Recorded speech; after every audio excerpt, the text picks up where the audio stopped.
ഓരോരുത്തരും പറയുന്നതായിട്ടുള്ള വഴികളെ സ്വീകരിച്ച വഴികളിലൂടെ ഉൾപാദങ്ങളിലേക്ക് എത്തിച്ചേരാൻ കഴിയും. അതുകൊണ്ട് തന്നെ ഒരു ചോദ്യമാണ്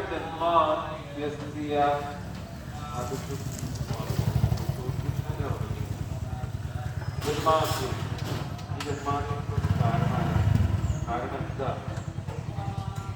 ഇതിന്റെ ഉത്തരം എപ്പോഴാണ് വരിക? ഇതിന്റെ ഉത്തരം അവസാന ദിവസം 7-ാമത്തെ ദിവസം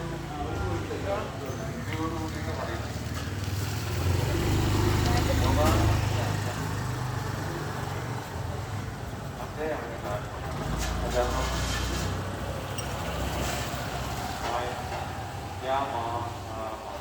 കാരണം ഇല്ലാത്തതിനെ ഉണ്ടെന്ന് തോന്നിപ്പിക്കുന്നതെന്തോ അതിനെ വിളിക്കുന്ന പേര്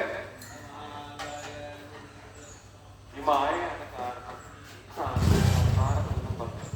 ഈ മായയിൽ പെടാണ്ടിരിക്കാനുള്ള വഴികളാണ് ഇനി അങ്ങോട്ട് ഓരോ ദിവസങ്ങളായിട്ടും ഓരോ സന്ദർഭങ്ങളായിട്ടും. ഹരേ കൃഷ്ണ, പ്രണാമം. ഇപ്പോൾ കണ്ടതാണ് ഭാഗവത സപ്താഹം നടക്കുന്ന മഹാഗണപതി ക്ഷേത്രം, വടക്കഞ്ചേരി, തൃശ്ശൂർ. ഇനി കാണുന്നതാണ് യജ്ഞവേദി. യജ്ഞവേദിയും ക്ഷേത്രവും തമ്മിൽ അധികം ദൂരമൊന്നുമില്ല, തൊട്ടടുത്താണ്. ഈ കാണുന്നതാണ്, ആദ്യം കാണിച്ചത് ക്ഷേത്രമാണ്, ഭഗവാൻ ഗണപതിയുടെ ക്ഷേത്രം. ഇതാണ് യജ്ഞവേദി.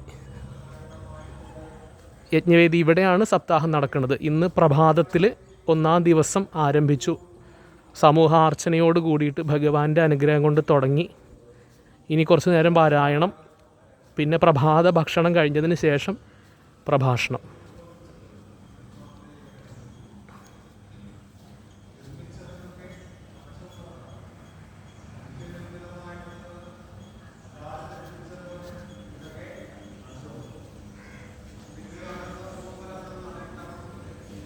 ഈ കാണുന്നതാണ് യജ്ഞവേദി, അഗ്രശാല മഹാഗണപതി ക്ഷേത്രം, വടക്കഞ്ചേരി, തൃശ്ശൂർ.